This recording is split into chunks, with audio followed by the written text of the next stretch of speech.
Padre, então conta pra gente como que surgiu, né, o Centro Social, toda essa história do Centro Social. Então tá bom. Então, meu nome é Padre Rian, sou de um grupo chamado Missionários da Imaculada Padre Kolbe. Eu sou estrangeiro, estou no Brasil já há uns 15 anos e essa comunidade que eu ingressei vinha trabalhando aqui na região do Pós-Balsa do Riacho Grande desde o final da década de 90.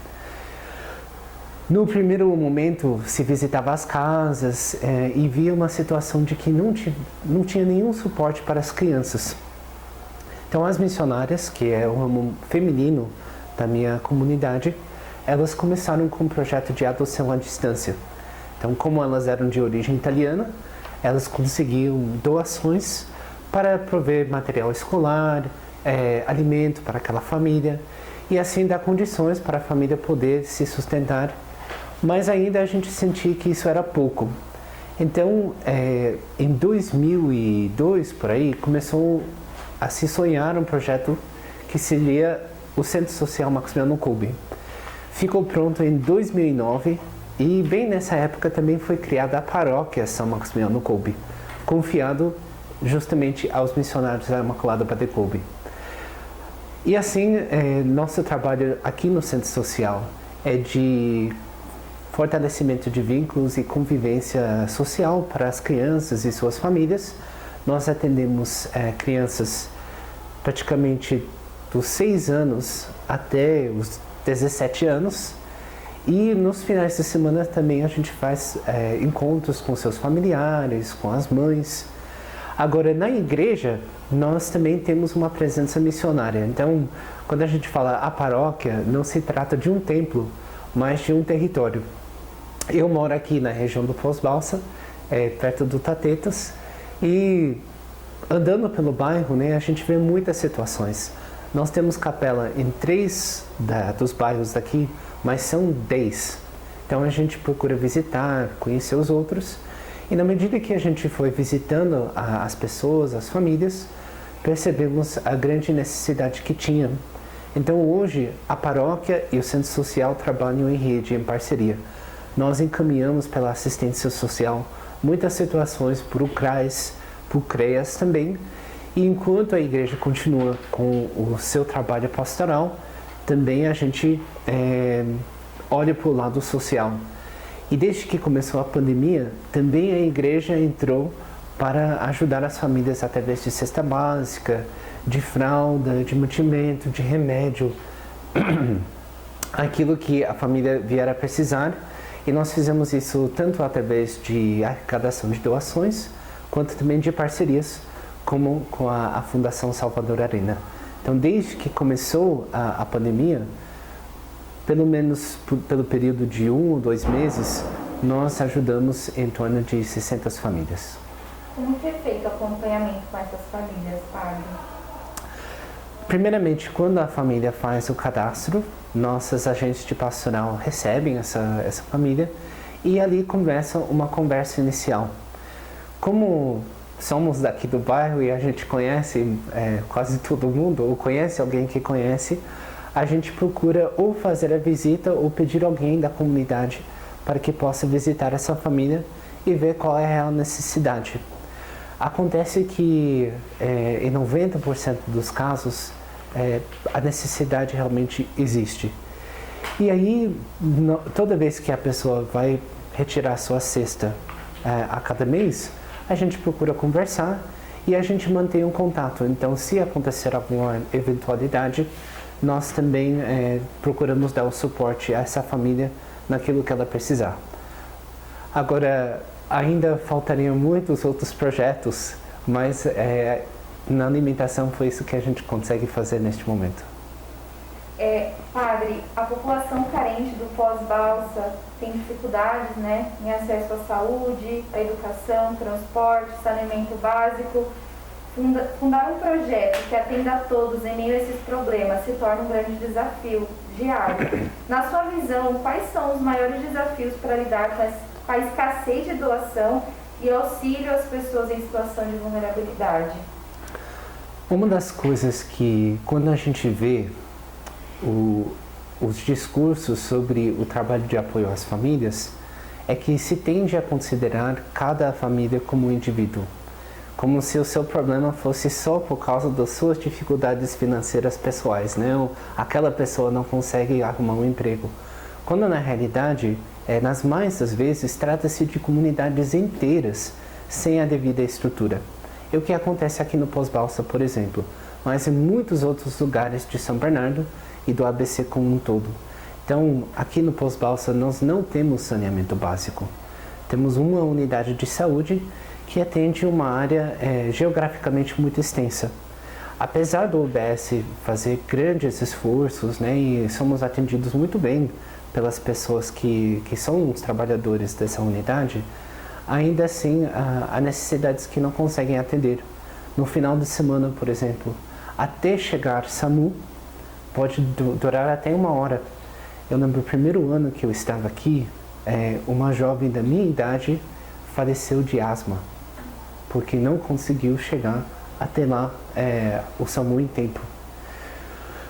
Presenciei um acidente de trânsito muito grave e demorou meia hora para que chegasse a polícia e afastasse as pessoas do local daquele acidente, e ainda mais 20 minutos para que chegasse os bombeiros. E assim várias pessoas vieram a falecer. Então é uma região assim muito desafiador, mas muitos dos problemas que se tem são devido à falta de desenvolvimento adequado dessa região. Ainda esse desenvolvimento precisa ser acompanhado de uma consciência ambiental e de um planejamento muito cuidadoso.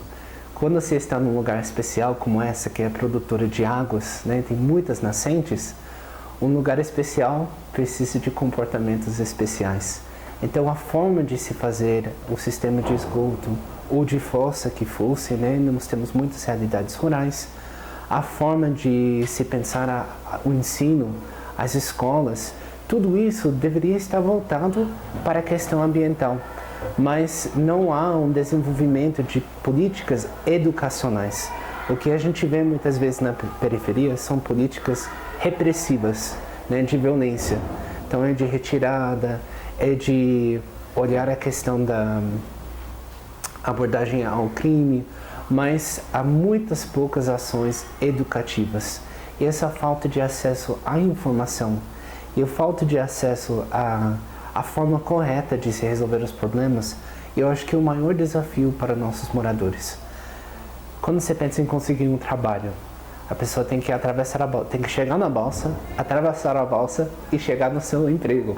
Então, para qualquer outro lugar da cidade, quem mora no Pós-Balsa, você pode colocar mais 40 minutos a 1 hora.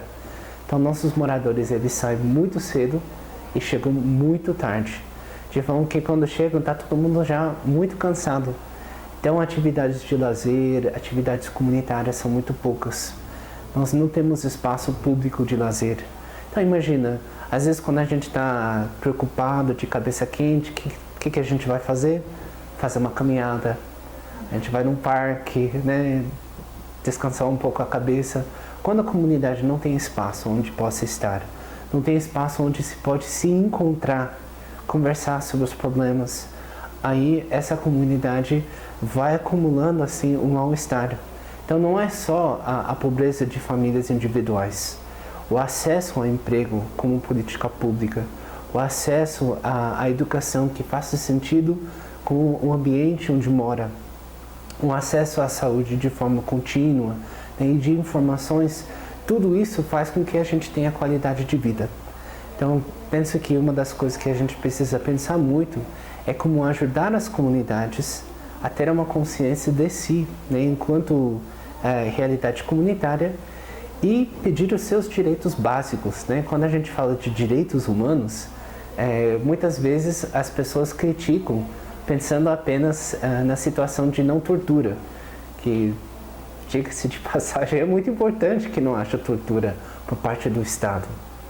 Agora, direitos humanos também é saneamento básico, está na Constituição. É transporte, é moradia, direito à vida. Então, as comunidades que de alguma forma não puderam se desenvolver ou não tiveram essas condições, precisam fazer um diálogo. Agora, hoje em dia, onde as comunidades mais carentes estão, são também regiões ambientalmente muito vulneráveis. Muitas vezes são lugares de limite entre cidades ou estão em cima de territórios que uma parte é do governo federal, outra parte do governo estadual, outra parte é do município ou de terceiros. E ali muita gente precisa sentar na mesa para que as coisas possam ser resolvidas. Infelizmente, a atuação política nas periferias costuma ser só em momento de eleição. Nem os partidos vão para falar sobre qual é a visão do seu partido, fazer algum encontro. A gente tem muitas vezes zero presença política. E aí só na época eleitoral. Mas precisaria acontecer um trabalho político intenso, e não digo política partidária, mas vontade de política de abraçar as periferias e de encaminhar essas situações. E aí precisa sentar organismos do Estado, secretarias da Prefeitura, aspectos da sociedade civil organizada, as universidades, várias cabeças pensando junto com a comunidade para ver a melhor forma de assegurar os seus direitos. E às vezes precisa recuar em alguns espaços. Tem áreas que precisam ser preservadas, que não pode morar gente. Mas de que forma que essas pessoas vão ser tiradas? Onde elas vão depois? Quanto tempo elas vão permanecer ali? Então, quando se faz isso com planejamento, a qualidade da vida é outra. Então, eu acho que o maior desafio que a gente tem é de não conseguir ter uma resposta para as pessoas, de não se ter uma visão integrada da sua problemática e ver só no nível individual. Padre, a pandemia dificultou, né, muito a forma de lidar com o público na questão social, né? Sim. Você está presente com uma pessoa que você vai atender certamente. Agora a gente está vendo um retorno das pessoas, né, fisicamente aqui para o centro social. Mas como que vocês estavam trabalhando, né, com essa distância? Como que vocês conseguiam acompanhar essas famílias, essas crianças? Nós enfrentamos um duplo desafio aqui na região do Pós-Balsa, porque muitos lugares não têm cobertura de celular. Então, quando a gente tem acesso à internet, ainda que a gente não possa se ver fisicamente, a gente faz videochamada, a gente consegue ligar, mandar uma mensagem, mas coincide muitas vezes que as pessoas em maior situação de vulnerabilidade têm menos acesso também à internet. Então, isso foi uma dificuldade. E embora a gente queria tomar todos os cuidados, e nós tomamos os cuidados necessários, mas o alimento físico precisa chegar na casa das pessoas. Não há como se fazer esse tipo de trabalho de forma remota. Então nós organizamos por horários, nossas equipes tinham toda a proteção pessoal de higiene, máscara, luva, enfim, touca, tudo que a gente poderia fazer para se prevenir.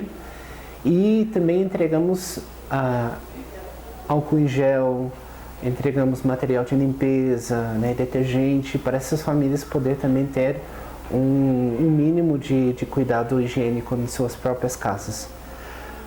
Eu observo também que para as pessoas em maior situação de vulnerabilidade, o distanciamento social foi muito difícil de colocar em prática.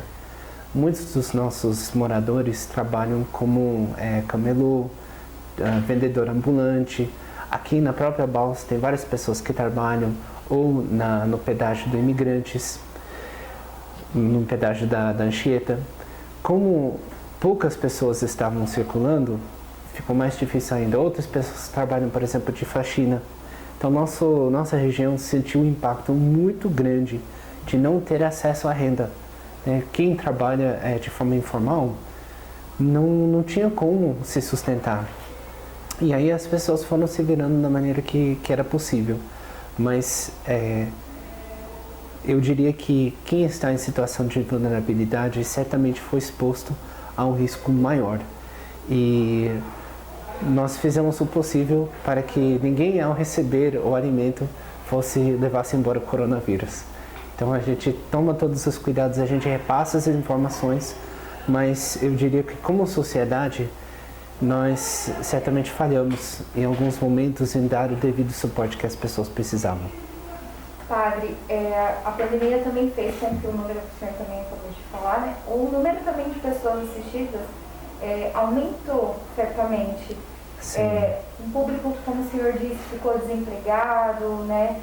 Dependendo de uma renda informal, sem renda, né, para se sustentar diariamente. E como que vocês fizeram, né? Como que foi realizado tudo isso? Nos primeiros momentos da pandemia, chegou muita ajuda. Então, nós começamos as medidas restritivas em março de 2020. Em março, em abril, muita gente se sensibilizou e fez doação. Em maio, também o Estado fez várias doações. Então, recebemos cesta tanto do governo do Estado, quanto também as prefeituras fizeram uma grande distribuição. E aí veio também o auxílio emergencial. No entanto, a necessidade das pessoas perdurou além disso. Então, tivemos março, abril, maio, muita ajuda. Em julho para frente, quase não tinha mais nada, né? Do governo não veio nenhuma cesta a mais, né? Tinha um cartãozinho para quem é aluno das escolas estaduais e também a merenda solidária das escolas municipais. Mas isso foi pouco, né, diante da necessidade das famílias. O auxílio emergencial, para quem estava numa situação de extrema pobreza, constituiu uma renda superior, muitas vezes, àquilo que a família já tinha acesso. Então, eu pude observar várias famílias que, através do auxílio emergencial, seja complementando aquilo que já conseguia, ou vindo onde não tinha praticamente nenhuma renda, as pessoas até melhoraram de vida. Foi uma situação impressionante de ver o que pode acontecer se a gente realmente ajuda as pessoas, né, de forma direta e como uma política pública. Mas quando terminou o auxílio emergencial, as famílias tiveram dificuldades muito grandes. Nós, como paróquia, para dar uma dimensão, né, nós passamos de atender esporadicamente até 20 famílias por mês, a atender até 500 famílias. Então foi uma necessidade generalizada. Grande parte dos nossos moradores trabalham de forma informal, e aí, na medida que as coisas foram voltando, tiveram que se expor ao risco para poder sobreviver. Eu diria assim, quem vive em situação de vulnerabilidade, assim que pôde, teve que deixar a segurança e se expor ao risco para poder buscar a sua sobrevivência. E a ajuda que chegou foi pouco, né? Foi por pouco tempo. E nós buscamos fazer o possível, mas infelizmente, né, a gente não pode acompanhar todo mundo. Graças a Deus, aqui na região do Pós-Balsa, nós criamos um organismo chamado Comitê da Solidariedade do Pós-Balsa, que reúne as entidades da sociedade civil organizada. Então, nós aqui, Centro Social Maximiano Kolbe, Aldeia SOS, chamamos também as escolas para participarem, as igrejas, a Igreja Católica participa, e aí nós cruzamos as listas de quem estava recebendo cesta, para que aquelas entidades que não recebem uma verba destinada, né, todo mundo, as escolas, todos que estavam integrados na rede do CRAS, né, do Sistema Único de Assistência Social, já recebeu a lista de quem deveria receber aquele benefício. Então nós nos conversamos e procuramos fazer um trabalho em rede para atender pelas igrejas e pelas ONGs aquelas famílias que não estavam sendo contempladas por outros benefícios. Então, através dessa ação em rede, podemos atender muito mais do que teria sido possível. Mas ainda assim, eu acho que muitas famílias acabaram se expondo ao risco de uma forma precoce.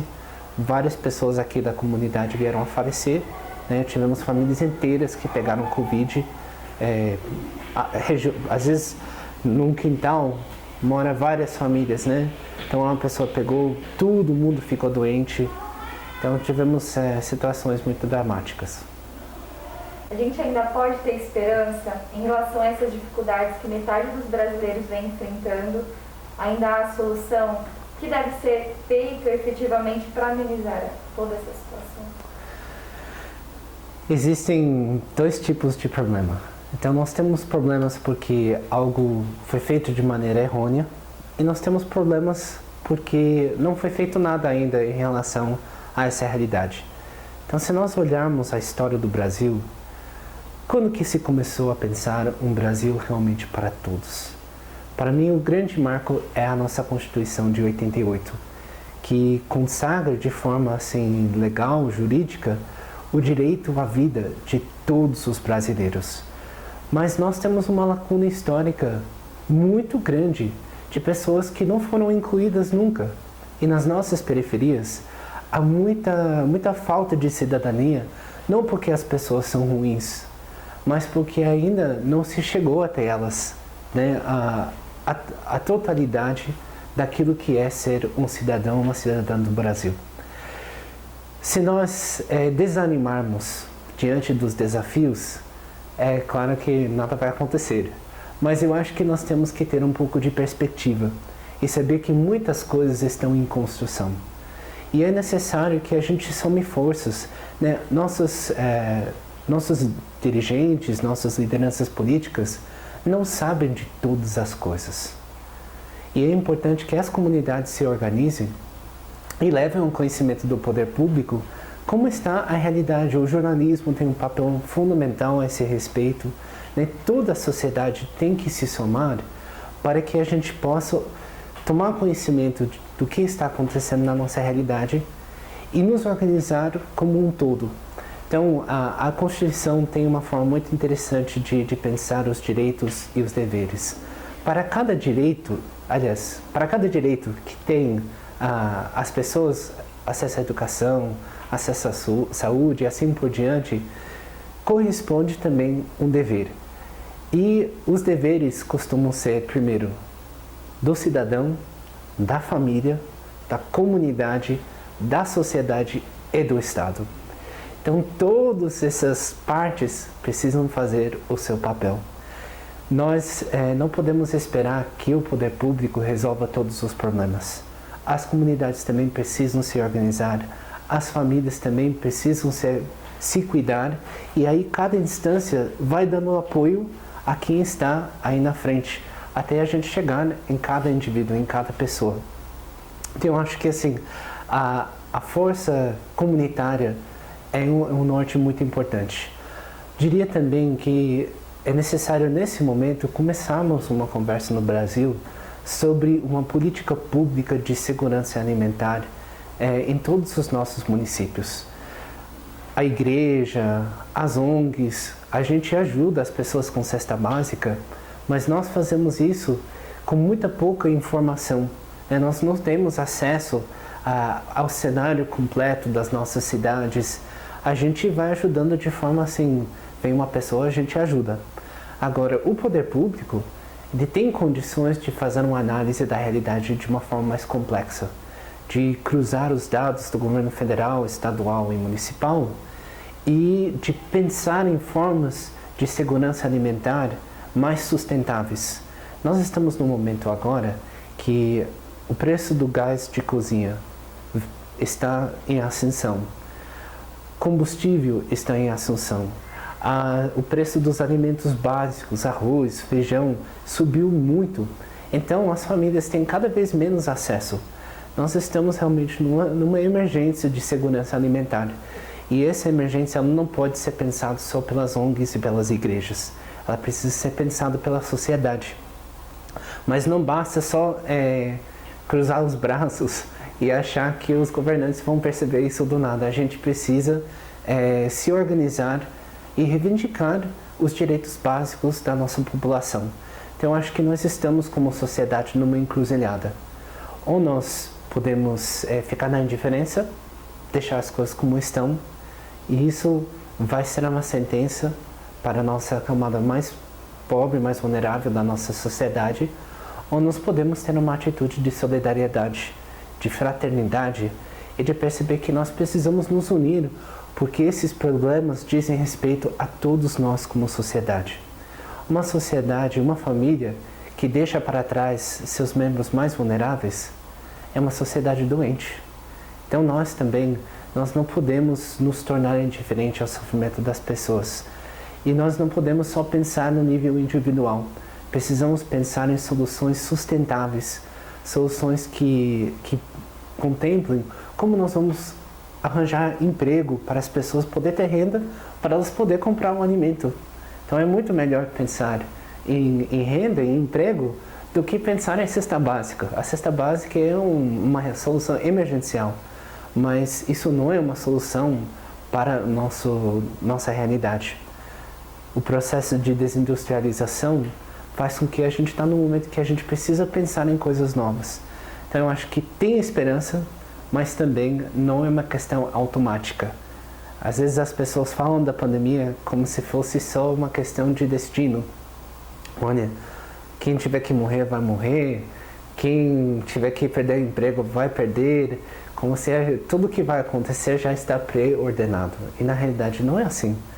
Muita coisa depende de liderança, muitas coisas dependem de atitudes.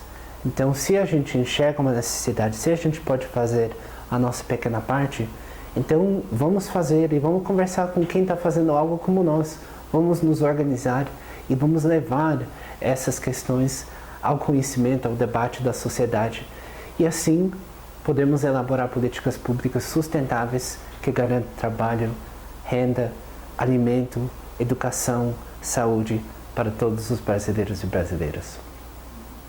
O senhor já está há bastante tempo, né, assim, de frente com essas questões sociais, né, no trabalho social. Sim. O que o senhor já tirou de lição para a vida dessas situações que o senhor vem vivenciando e vivenciou? Uma das coisas que mais me marcou é que muitas vezes as pessoas mais solidárias são as pessoas que também estão enfrentando maior dificuldade. A equipe que vem para ajudar na distribuição de cestas básicas, cada uma dessas pessoas tem seus dramas familiares. Nós temos pessoas, por exemplo, que algum familiar está fazendo tratamento de câncer em fase de metástase e a pessoa está ali na comunidade olhando para quem necessita. Nós temos pessoas que cuidam de gente acamada e não deixam de pensar no vizinho que está ali do lado. Então, muitas vezes quando a gente sofre, quando a gente passa dificuldade, a gente pensa só na gente. E a gente quer se fechar, né? Às vezes a gente quer até se esconder. E o que eu tenho observado e aprendido e tiro como lição para a minha vida é que por mais, né, para usar um linguajar cristão, por mais que a gente tenha que carregar a nossa cruz, nós não podemos deixar de olhar para quem está carregando do nosso lado. E quando nós vivemos esse encontro, né, a solidariedade, o amor ao próximo, a nossa vida é muito diferente, porque a gente consegue caminhar junto, a gente consegue ter esse apoio mútuo, e assim nenhuma dificuldade fica tão pesada. Então eu acho que se tem algo que essas pessoas nos ensinam, é que nós precisamos ter um olhar aberto para o próximo e não nos fechar, ainda que a nossa situação seja difícil. É isso. Padre, para quem quiser ajudar, Sim. Como fazer, né? Para entrar em contato, para doar? Sim, perfeito. Então, em nível do ABC, a Igreja Católica tem um organismo chamado Vicariato Episcopal para a Caridade Social, que faz com que tudo aquilo que é arrecadado em qualquer paróquia das 7 cidades e ainda nas entidades, nós redestinamos conforme a necessidade. Então eu diria que a pessoa que nos assiste, que quer fazer a sua doação, pode se dirigir à paróquia mais próxima da sua casa. E aí nós trabalhamos dessa forma. Primeiro a paróquia ajuda quem já está acompanhando e o excedente é repassado, e aí nós temos essa organização mais macro que faz a redestinação conforme a necessidade. Diria também que se as pessoas sabem dar aula de reforço escolar, alfabetização, pedreiro, eletricista, psicólogo, cabeleireiro, qualquer profissão, garanto que tem gente que está precisando. E às vezes você poder ajudar aquela pessoa naquele mês a economizar um pouquinho de dinheiro, que ela pode ir comprar um alimento. Esse tipo de solidariedade é muito importante. Então, o voluntariado é fundamental. Quem puder colocar seus dons a serviço da sua comunidade. Às vezes, se você tem um salão, pega 2 cortes por mês, solidário, para ajudar. Isso faz a diferença realmente nas nossas comunidades.